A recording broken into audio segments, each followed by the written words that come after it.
Sa nakaraang episode, sinabi ni Snow kay Marvus na alagaan ang kapatid niyang si Wisteria bago siya umalis. Sa isang gabing madilim, may isang batang babae na takot at tumatakbo na parang may humahabol sa kanya. Huminto siya sa pampang ng ilog at biglang gumalaw ang tubig, may dambuhalang halimaw ang lumitaw. Napatili siya sa takot. Kinabukasan, dumating sina Marvus at Wisteria sa Warrington sakay ng tren. Natagpuan ni Wisteria ang lugar gamit ang kanyang pangamoy, at natuwa siya sa kagandahan ng lugar. Hindi nila alam na dito nangyari ang pagpatay sa batang babae. Pinagmasdan ni Marvus ang progreso ng lungsod dahil sa industrialisasyon, habang iniisip ni Wisteria na magandang tumira rito. Samantala, sinusundan sila ng batang babae kasama ang munting demonyong si Mori. Sinabi niya rito ang tungkol sa dalawa, at pumayag si Mori na siya ang bahala. Sa isang eksena, nahuli ni Marvus si Mori at tinanong kung bakit ito nagnanakaw. Hindi alam ni Mori na immortal si Marvus, kaya't sinubukan niya itong bitagin, ngunit hindi siya pinakawalan ni Marvus. Sinabi ni Marvus kay Wisteria na may plano siyang hanapin ang may-ari ni Mori. Dumating si Harriet, ang kontratiste ni Mori, at nagulat si Marvus na isa pala itong babae. Sinubukang palayain ni Harriet si Mori, ngunit naglatag si Marvus ng kondisyon, kailangang bilhan nila ng pagkain si Wisteria dahil pagod ito sa biyahe. Napahiya si Wisteria nang ibunyag ni Marvus na marami itong kumain. Sa takot kay Marvus, pumayag sina Mori at Harriet. Sa restaurant, umorder si Harriet ng 5 sandwich, ngunit binaliwala siya ng nagbebenta dahil kilala siyang magnanakaw. Iniabot ni Harriet ang pitaka kay Marvus para siya ang umorder.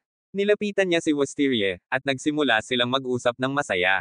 Samantala, pinagmasdan ni Marvus si Harriet para makilala ito ng mas mabuti.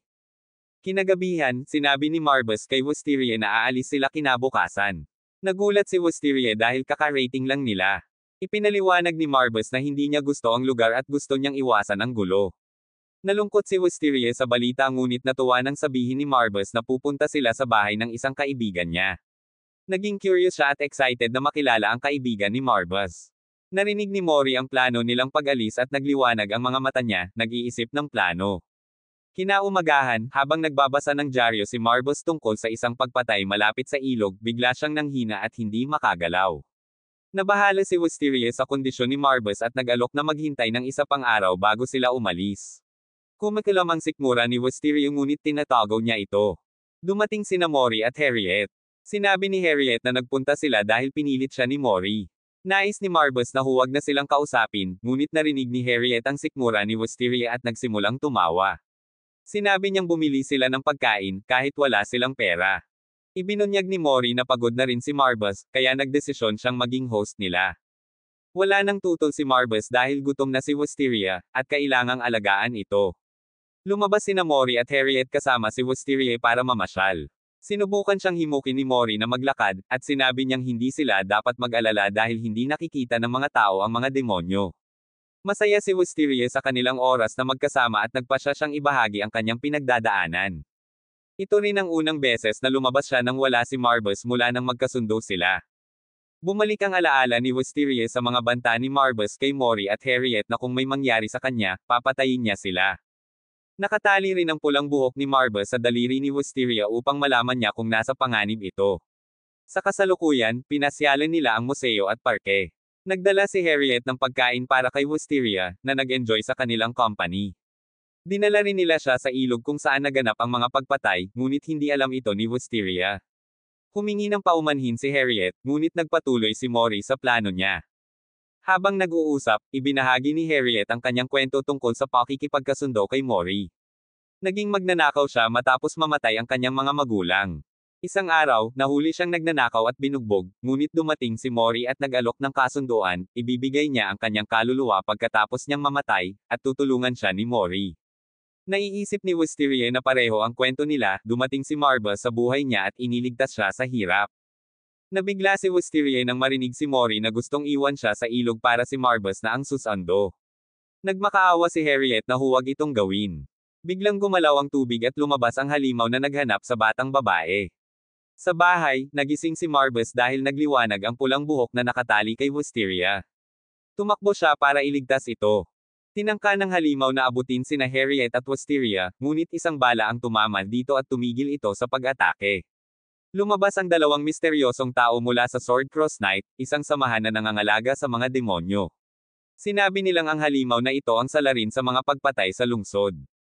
Habang lumalaban, nagpasya silang gamitin ang kanilang espada upang sugpuin ito. Sa isang makapangyarihang atake, napugutan ng ulo ang halimaw. Bago sila umalis, pinigilan sila ng isa sa mga knight, na tinawag nilang Take Nami.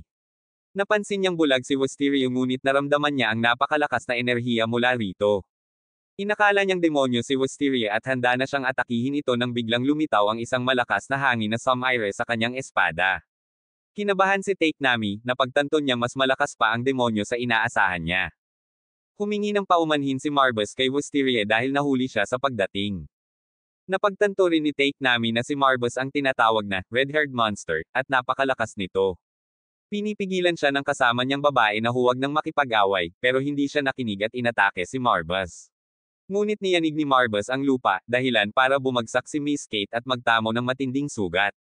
Napagtanto ni Take Nami na malayo sa kanyang inaasahan ang lakas ni Marbus, ngunit matibay pa rin ang kanyang tiwala sa espada niya. Sinabi ni Marbus kay Take Nami na umalis na dahil hindi niya ito matatalo. Hindi nagpatinag si Take Nami at umatake gamit ang kanyang espada, ngunit nahuli ito ni Marbus gamit ang kanyang buhok. Nabigla si Take Nami at umatras. Nang malaman ni Marbus na Japanese katana ang espada, nagalit siya. Sinubukan pang umatake ni Take Nami, ngunit naputol ang espada. Bago umatake si Marbus, dumating si Miss Kate at pinagbantaan silang patayin si Harriet kung hindi sila aalis. Pinakawalan sila ni Marbus, ngunit umiyak si Harriet para kay Mori. Gusto ni Marbus patayin ang mga umatake, ngunit pinigilan siya ni Wisteria. Ibinunyag ni Marbus na si Harriet ay isang multo, dahilan para mabigla ang lahat. Kahit si Harriet ay hindi alam na siya'y patay na. Ikinwento ni Mori na isang batang babae ang nalunod sa ilog at gumawa ng kasunduan sa demonyo kapalit ng kanyang buhay, kaya ito ang dahilan ng mga pagpatay. Pinatay rin ng halimaw si Harriet noon at walang nagawa si Mori. Naalala ni Harriet kung bakit laging puno ng pera ang kanyang pitaka at bakit binabaliwala siya ng mga tao, dahil siya ay isang multo. Nagpasalamat si Harriet kay Mori sa pagprotekta sa kanya, kahit hindi siya naprotektahan bago siya namatay. Sa kabila nito, masaya si Harriet dahil nagkaroon siya ng mahalagang oras kasama si Mori. Hiniling niyang kunin ni Mori ang kanyang kaluluwa upang maging bahagi siya ng katawan nito. Ayaw ni Mori dahil hindi na niya ito makikita muli, ngunit pinilit siya ni Harriet.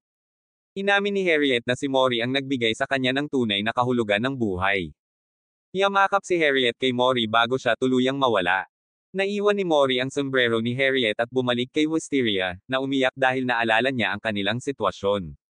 Ipinaliwanag ni Marbus na si Harriet ay gumawa ng kasunduan sa mahinang demonyo, habang si Wisteria ay protektado ng pinakamalakas na demonyo. Naramdaman niya ang koneksyon nila ni Wisteria at nag-enjoy siya sa kanilang oras na magkasama. Sinabi rin ni Marbus na si Harriet ay nakangiti sa kanyang huling sandali. Ganito nagtapos ang ikatlong episode ng Tale of the Outcasts. Kung gusto mo ng part 4, mag-comment lang tungkol sa Immortal Demon Part 4, o panoorin ang nakaraang bahagi sa video sa kaliwa o sa pinned comment. Huwag kalimutang mag-subscribe sa anumang summary channel para sa mas maraming anime recaps.